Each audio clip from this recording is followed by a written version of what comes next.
Bab 7. Terjebak dalam dunia malam. Singkat cerita, wanita tersebut membawa Kinan ke rumah sakit terdekat untuk mengecek kondisinya. Saat diperiksa, Kinan segera sadar, namun badannya masih sangat lemah. Pasien begitu sangat lemah dan kurang asupan gizi. Badannya juga sangat kurus. Wajahnya pucat sekali. Apa dia jarang makan? Tanya dokter itu. Aku tak tahu. Aku menemukan gadis itu pingsan di jalan. Sahut wanita itu. Oh, begitu. Tenang saja. Aku akan memberikan resep obat dan beberapa vitamin untuk ditebus di apotik. Dokter tersebut menulis resep obat dan menyuruh wanita yang telah menolong Kinan untuk segera menebusnya. Baik. Akan saya tebus sekarang. Sahut wanita tersebut. Setelah ditebus, wanita itu kembali lagi ke ruangan di mana Kinan dirawat dan diinfus. Makanlah. Setelah ini kau harus minum obat. Titahnya. Kinan makan hanya beberapa suap saja karena tak selera. Namun dia begitu sangat lapar. Setelah itu dia minum obat. Namamu Kinan? Tanya seorang wanita yang tadi membawa Kinan.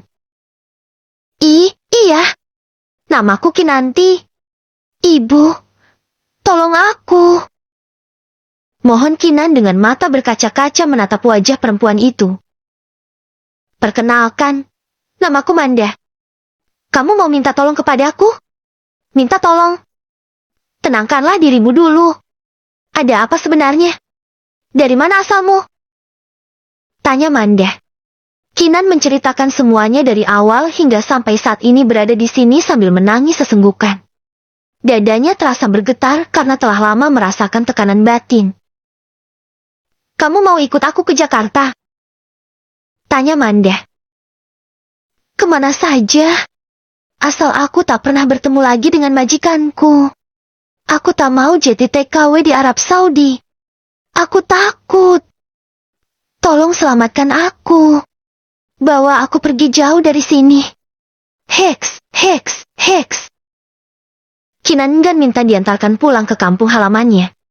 Karena jauh, dia juga sedikit membenci kedua orang tuanya yang telah membuat hidupnya menderita. Baiklah. Lebih baik kau istirahat semalam di rumah sakit atas saran dokter. Besok pagi kita akan pulang ke Jakarta. Kata Manda. Bu Manda, ini rumah ibu. Kok rumahnya agak beda daripada yang lain ya? Besar sekali. Ini kafe atau tempat jualan apa? Tanya Kinan dengan wajah polosnya. Iya, ini kafe dan tempat jualan apem. Hahaha, tapi kalau buka malam dan siangnya tutup, aku ingin kau tinggal dan bekerja di sini sebagai... Sebagai apa? Sebagai penjual apem? Tanya Kinan, polos. Kamu tahu apem yang saya maksud? Tanya Manda sambil mengerutkan dahinya. Apem? Apem itu kan kue termasuk jajanan pasar. Rasanya enak sekali, aku pernah memakannya. Jadi tempat ini adalah tempat jualan apem ya? Tanya Kinan sambil memperhatikan bangunan yang indah. Hahaha, kamu ini polos sekali sih. Manda terkekeh. Pokoknya kamu akan bekerja di sini hanya sebagai pengantar minuman saja. Aku bekerja. Apa aku akan dibayar? Wajah Kinan berbinar. Tentu saja. Mari aku antar kamu ke kamar. Titahnya. Keduanya menyusuri koridor yang panjang dan terdapat kamar-kamar. Tempatnya sepi. Hanya ada tukang bersih-bersih dan masak. Itu tercium dari aroma masakan.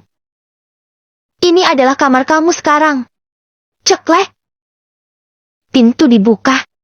Terlihat kamar yang tidak terlalu luas tapi lumayan nyaman lah untuk berlindung. Kinan lega dan merasa sekarang dirinya akan aman dan damai di tempat ini yang jauh dari Bandung tempat majikannya. Manda pun memanggil salah satu pelayan atau tukang bersih-bersih di situ untuk mengambilkan seragam bekerja untuk Kinan. Baik, Mami. Akan segera saya ambilkan. Beberapa saat, pelayan itu kembali dengan membawa setelan atasan dan rok berwarna navy. Ini Mami. Oke. Terima kasih. Kinan, ini seragam kamu untuk bekerja. Mulai nanti malam, kau sudah bisa bekerja sebagai pengantar minuman. Mulai dari jam 6 petang hingga jam 4 pagi. Makan di sini juga gratis 3 kali sehari. Manda memberitahu. Dari jam 6 sampai jam 4 pagi. Tapi bagaimana aku bisa bekerja jika tak ada yang mengajarkan aku caranya menjadi pengantar minuman? Aku belum berpengalaman. Kinan bertanya sambil melongo. Tenang saja. Ada Bagas yang akan mengajarimu. Dia seorang bartender di meja bar. Mulai sekarang jangan panggil aku ibu, tapi panggil aku Mami Manda. Mami. Meskipun Kinan masih bingung, namun dia hanya mengangguk saja. Badan dan mulutnya masih lelah untuk terlalu banyak bertanya. Lebih baik sore ini dia gunakan untuk tidur sebelum bekerja. Kebetulan dia juga sudah makan di warteg bersama Manda sebelum sampai di sini. Beberapa bulan kemudian, malam yang larut semakin membungkus kesibukan yang tiada henti. Di sana, di antara deru pengunjung yang berdatangan entah dari mana, seorang gadis dengan mata yang lelah terus melayani, mengantarkan minuman ke setiap meja. Tiap langkahnya, setiap saat, selayaknya menjadi panggung tontonan yang tak diinginkan. Dengan tangan-tangan Nek, kau yang tanpa malu mencuri sentuhan pada tubuhnya yang lelah. Menjijaikan! Umpatnya. Kini dia terjebak dalam labirin hidup, dikelilingi oleh wanita-wanita penghibur yang menawarkan apem. Namun, apem yang dikatakan Mami Manda bukanlah jenis kue yang manis, melainkan jenis apem yang lain. Apem yang mampu mengantarkan jiwa seseorang terbang mengarungi awan. Kinan, tolong antarkan bir ini ke ruang Vevite meja nomor 8 ya. Hati-hati, harga satu botolnya sama dengan pendapatan kita 1 bulan. Kata Bagas. Bagas adalah seorang bartender yang katanya masih saudara dengan Mami Manda. Wajahnya lumayan manis juga dan terkadang menjadi rebutan bagi para tante kesa Pian yang datang ke sini. Pendapatan kita? Pendapatan apa? Gumam Kinan dalam hati. Bahkan dia pun tak pernah menerima gaji kecuali tips dari para tamu setelah mengantarkan minuman. Kinan mengambil nampan berisi botol itu dengan tangan gemetar. Rasa takut menggelayapi tubuhnya. Bagas tersenyum kepada Kinan. Jangan takut, mereka tidak akan macam-macam kok. Kau kan hanya sebagai pengantar minuman, tak ada yang berani mengganggumu. Iya. Dia sangat menakutkan bagai monster. Jawab Kinan dengan muka panik. Hahaha, lucu sekali ekspresimu. Tenang saja. Mami Manda sudah menjamin kau akan aman di sini. Kinan menghela nafas berat. Baiklah. Akan aku antarkan sekarang. Kinan segera beranjak dari tempatnya dengan hati-hati menuju ke ruang Vevite nomor 8. Begitu masuk, nampak wanita-wanita cantik dan seksi sedang melakukan pekerjaannya. Mengger 3P tubuh para lelaki yang ada di ruangan itu. Ini adalah ruang Vevite, tempat para wanita penghibur terbaik berkumpul. Masing-masing seolah mutiara berharga yang bersinar.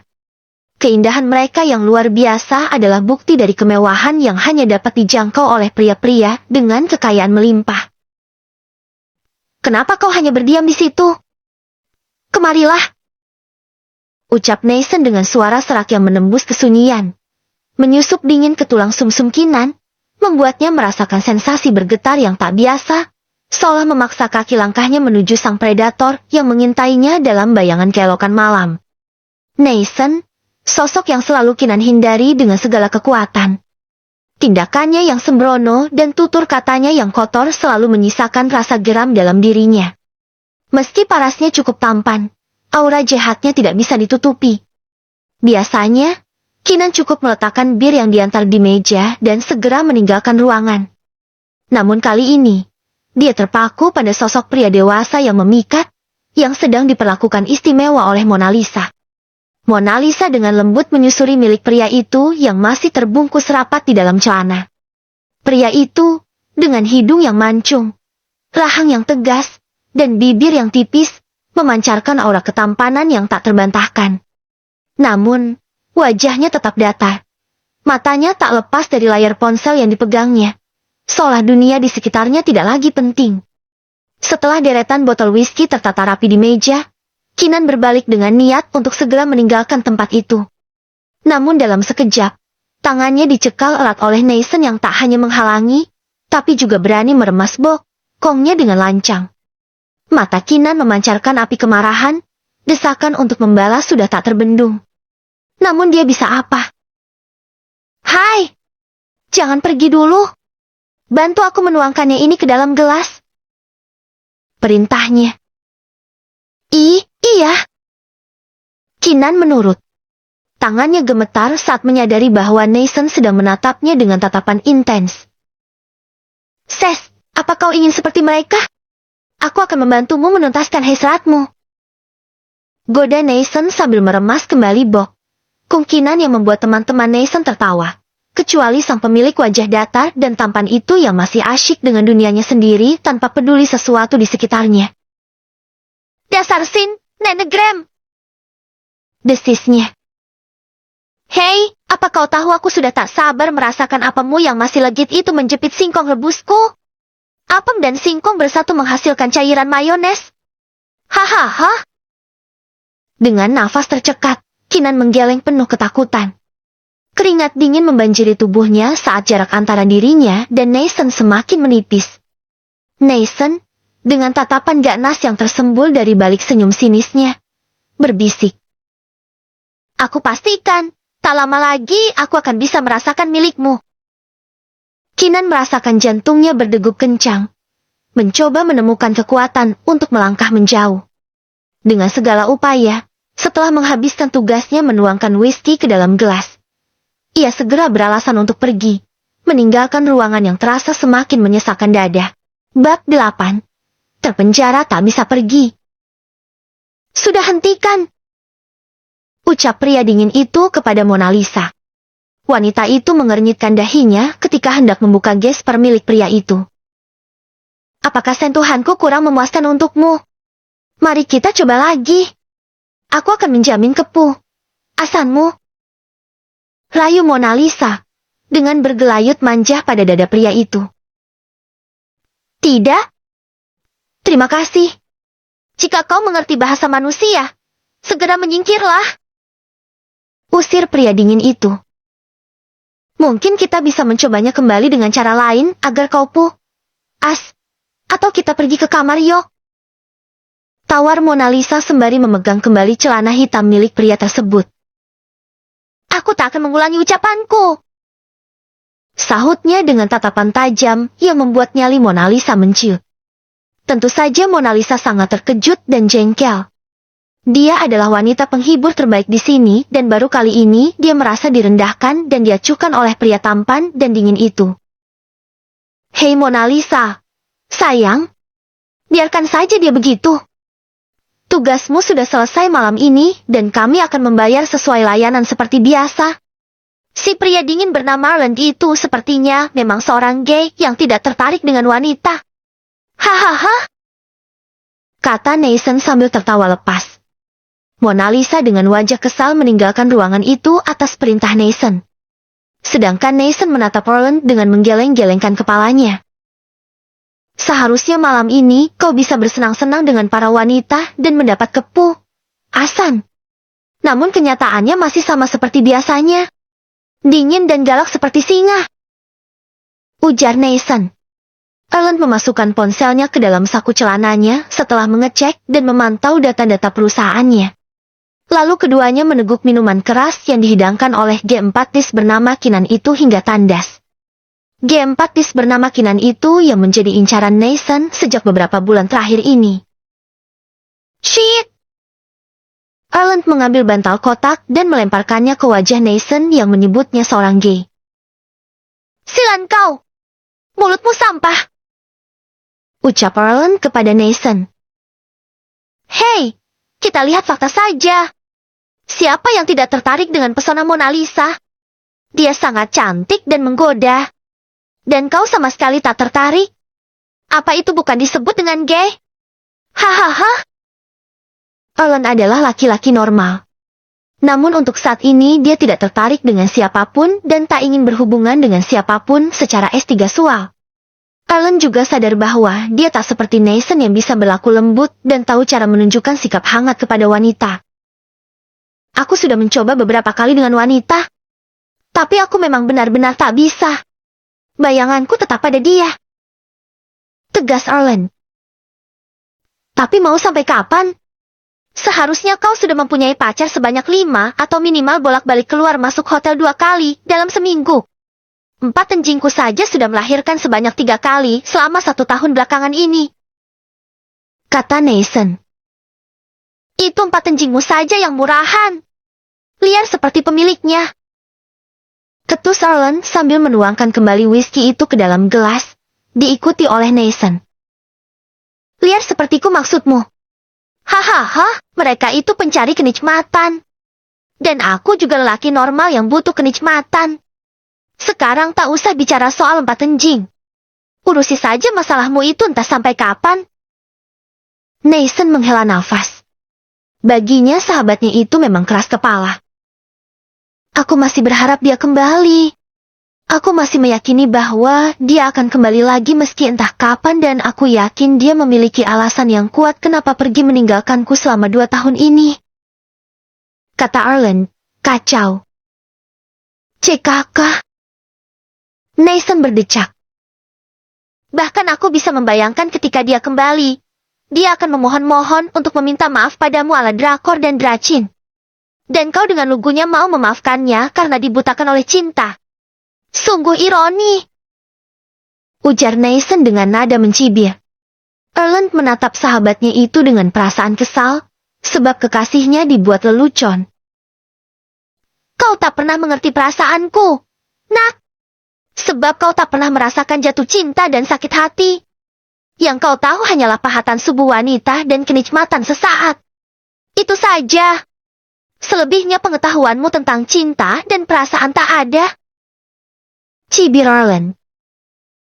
Helah, mana mau aku main cinta-cintaan. Maunya main suami istrian. Ya, aku memang nol besar tentang pengalaman cinta. Tapi aku berharap orang yang lebih berpengalaman dengan cinta sepertimu tidak akan mudah dibutakan oleh cinta yang diagung-agungkannya. Kata Nathan. Arlen hanya diam. Dia mengerti bahwa sahabatnya sedang memperingatkan dirinya agar tidak terlarut dalam kehancuran karena cinta kepada kekasihnya yang telah 2 tahun menghilang tanpa kabar entah kemana. Sudahlah, ayo kita pulang. Percuma berlama-lama di sini tak membuatmu mencair juga. Hanya membuat malu saja. Keras kepala. Geram Nathan. Pagi menjelang. Di lantai 3 yang luas adalah tempat untuk mencuci sekaligus menjemur pakaian. Beberapa wanita penghibur di sini kerap meminta bantuan Kinan untuk mencuci pakaiannya dengan memberikan upah. Kadang uang dan kadang juga camilan atau makanan dari luar. Saat selesai menjemur pakaian, Kinan termenung, pandangannya menerawang jauh di bawah sana. Nampak para orang-orang sedang sibuk melakukan aktivitasnya. Ada yang menjajakan jualannya. Ada yang berangkat ke sekolah dan bekerja. Ada yang menunggu angkot. Bagi Kinan itu adalah hal yang sangat seru. Bukankah itulah hidup yang sesungguhnya? Semesta begitu luas. Tapi kenapa aku justru terdampar di sini? Kenapa aku selalu terkurung dan tak bisa pergi? Sampai kapan ya Tuhan? Hei!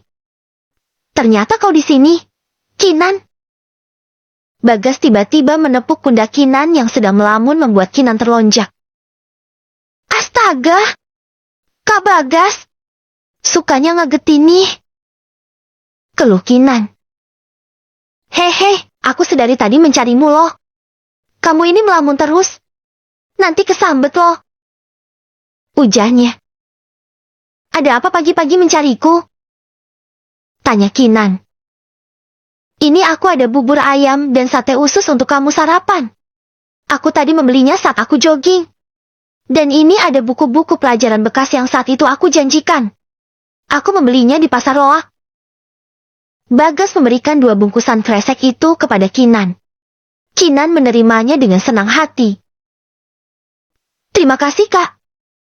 Kakak baik sekali. Sama-sama. Oh ya, kamu kenapa melamun sendiri di sini? Tanya Bagas. Aku suka aja lihat orang-orang di bawah sana. Mereka bebas layaknya kupu-kupu. Tidak seperti aku yang terkurung di sini, tak bisa keluar. Keluar pun hanya sebentar jika perlu. Itu pun harus selalu diawasi. Gerutu Kinan, bibirnya mengerucut. Bagas mengusap lembut rambut Kinan. Belum tentu orang di luar sana yang bebas juga bahagia. Kinan, setiap orang punya ujian hidup masing-masing. Kita hanya bisa menatap dari luarnya saja. Kamu harus tetap semangat ya. Semoga nanti ada jalan yang baik untukmu. Kata Bagas, berusaha menghibur Kinan. Kalau aku loncat dari sini bakal mati enggak? Tanya Kinan. Bagas menjoglok kepala Kinan. Kalau ngomong jangan ngawur ah. Otaknya dipakai buat mikir. Mulailah dengan melakukan hal-hal yang bermanfaat. Masalahnya hal bermanfaat itu apa di sini? Setiap hari hanya berteman dengan botol-botol bir dan suara deshan-deshan dan erangan. Berlomba siapa yang paling kencang. Gerutu Kinan. Hehe, ya. Memang nasibmu sungguh mengenaskan sih. Tapi ya sudah, tak usah dipikirkan. Lebih baik ayo kita sarapan. Titah Bagas. Kinan tersenyum. Mereka berdua kemudian menuruni 4 nak tangga ke lantai bawah untuk sarapan. Bab 9. Kinan, tempatmu bukan di sini. Alan terjerat dalam tumpukan pekerjaan yang terbentang di meja kantornya. Itu sudah rutinitas setiap hari dia sebagai general manager di sebuah hotel ternama. Ah, lelah sekali. Erangnya sambil mengusap dahi yang mulai berkeringat. Setiap tugas terasa seperti beban yang lebih berat daripada sebelumnya.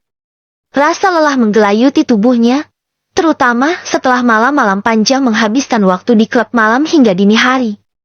Kelelahannya diperparah ketika ingatan tentang kejadian semalam datang menghantui. Dia telah mengabaikan seorang wanita penghibur yang diperkenalkan oleh Nathan. Situasi menjadi kacau ketika, dalam keadaan yang kian memanas, Alan secara tiba-tiba menghentikan semua aksi mereka di kamar, membuat wanita itu meledak dalam kemarahan dan kekecewaan. Ini benar-benar memalukan. Gumamnya penuh penyesalan. Dia berjuang untuk melepaskan diri dari bayang-bayang masa lalu yang kelam. Masa lalu yang seharusnya sudah lenyap di telan waktu.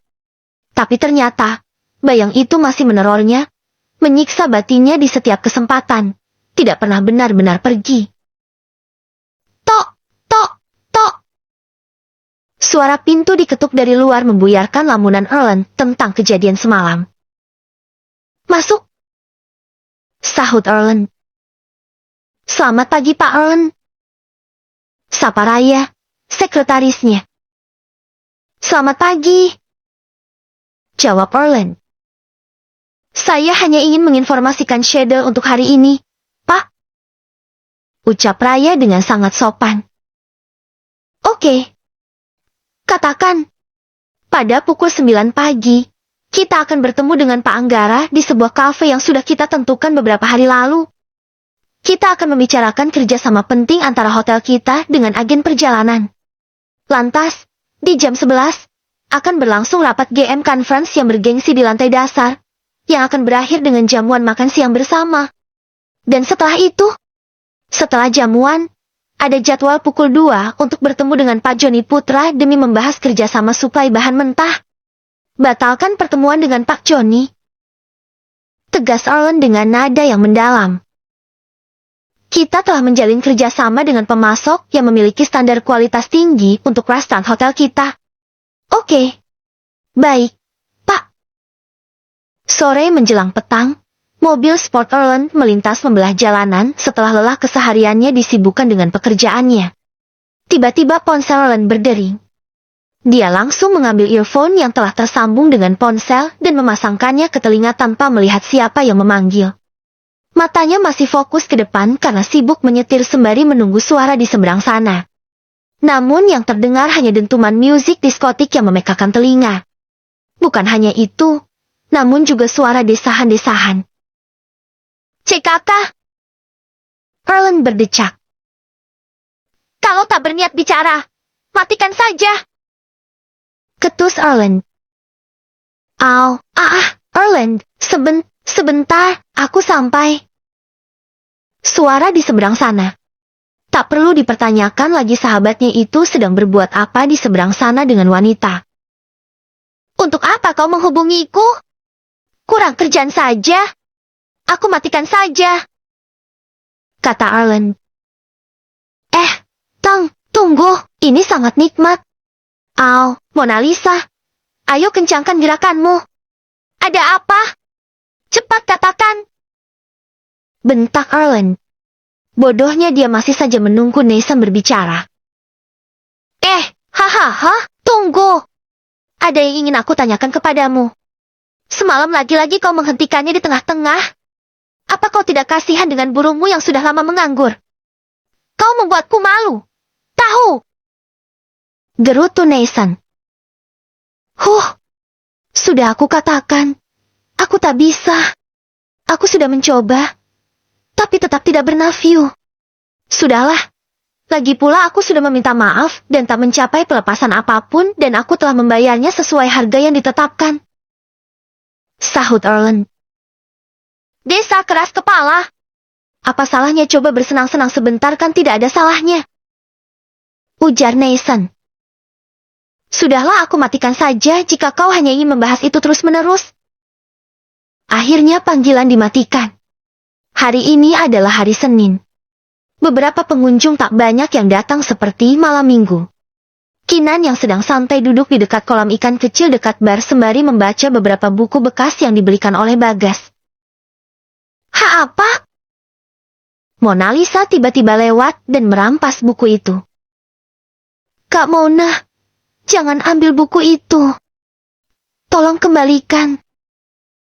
Mohon Kinan sambil berusaha mendapatkan bukunya kembali dari tangan Mona Lisa yang berpindah ke tangan kanan dan kiri. Helah, untuk apa kau rajin membaca buku seperti ini kalau nasibmu pada akhirnya akan berakhir di pangkal paha om-om? Ujar Mona Lisa. Itu tidak akan pernah terjadi. Tolong kembalikan, Kak. Buku itu penting buatku. Lengeh Kinan. Oke. Tapi ambilkan dulu heelsku warna merah di rak sepatu depan kamarku. Cepat. Perintah Mona Lisa. Astaga. Merepotkan saja. Gumam Kinan. Lirih. Apa kau bilang? Ya sudah kalau tidak mau. Buku ini akan aku cemplungin ke dalam kolam.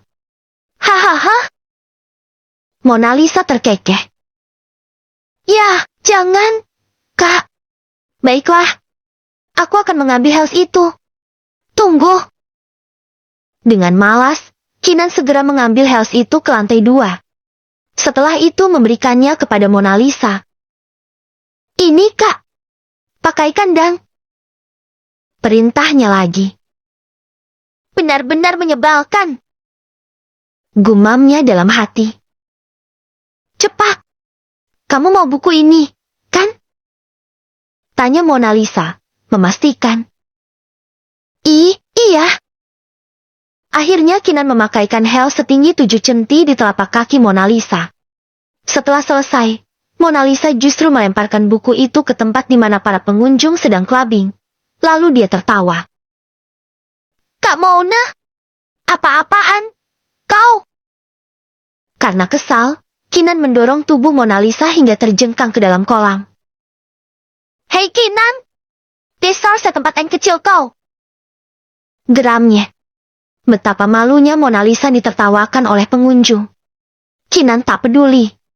Dengan cepat, dia berlari ke arah di mana para pengunjung sedang clubbing hingga akhirnya tak sengaja dia menabrak Nathan.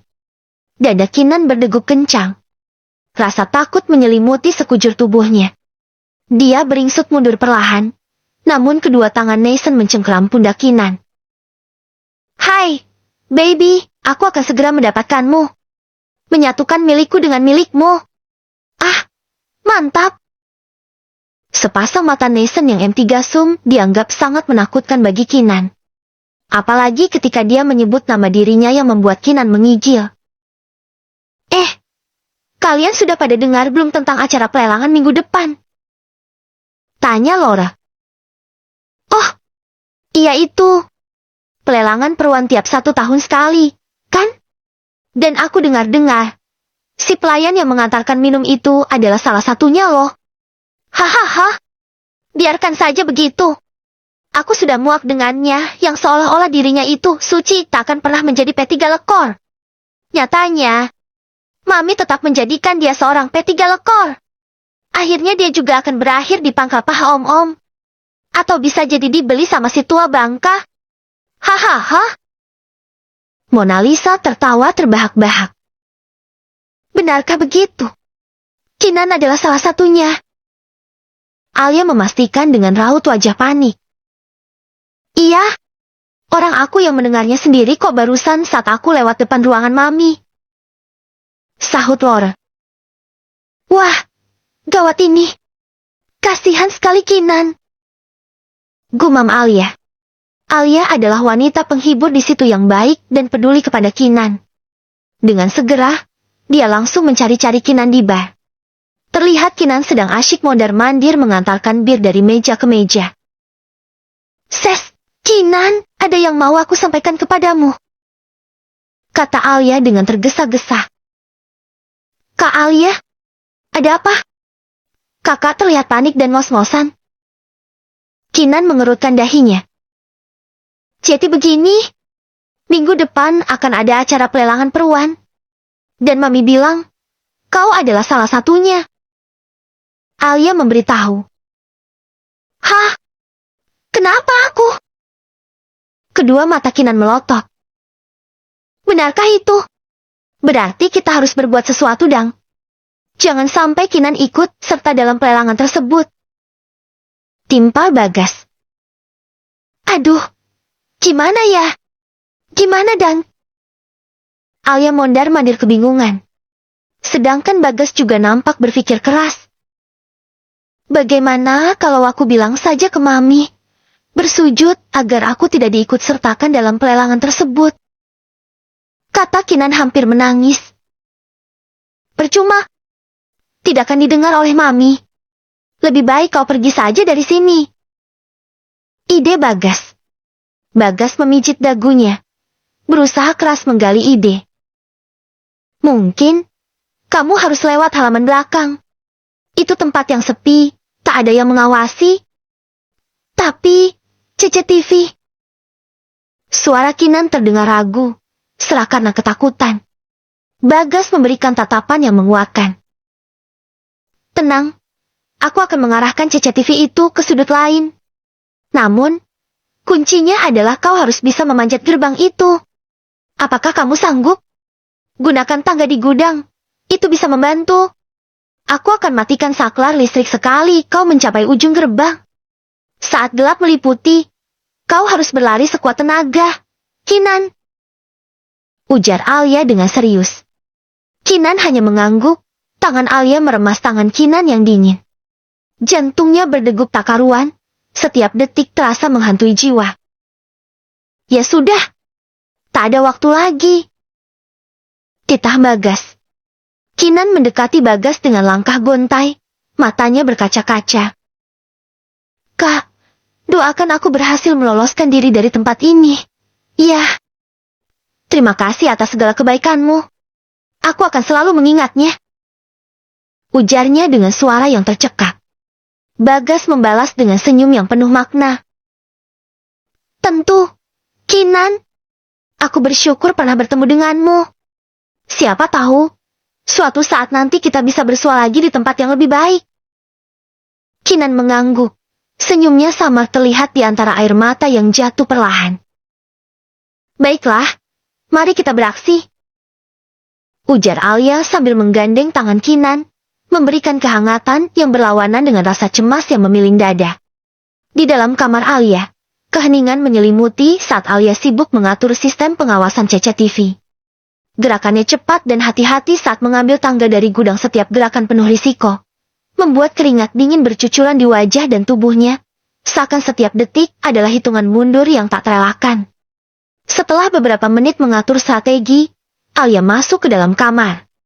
Mereka mulai beraksi dengan hati yang tergantung pada seutas harapan. Pakaian Kinan dimasukkan ke dalam tas kresek, karena dia tak memiliki tas lain. Dengan cermat dan hati-hati, persiapan dilakukan seakan ini adalah misi penentu hidup Kinan. Tunggu, sepertinya kamu harus benar-benar menyamar. Gunakan dress merahku ini, ujar Alia dengan raut penuh kekhawatiran. Mengambil dress merah seksi kurang bahan yang tergantung di cantolan dinding. Ini tas untuk membawakan pakaianmu. Jangan pakai kresek begitu. Nanti yang lihat pada heran. Bisa-bisa malah curiga dan jangan lupa pakai wig ini juga. Aku takut ada yang mengenalmu dari kejauhan. Kinan menurut sambil melirik dress merah yang mencolok kurang bahan tersebut. Baik, Kak. Dia pun mengganti pakaian dengan cepat. Membiarkan gaun merah itu melingkar di tubuhnya, meningkatkan denyut jantungnya karena gugup. Alia mendekat, bersiap merias wajah Kinan. Tidak boleh polosan seperti ini. Harus beda, agar tak ada yang mengenalimu juga. Katanya sembari berusaha mengalihkan ketegangan. Untungnya kamu tak pernah dandan tebal. Jeti sekali berdandan. Aku jeti pangling padamu. Hei! Alia tertawa kecil, mencoba mencerahkan suasana di tengah ketegangan yang menyelimuti mereka.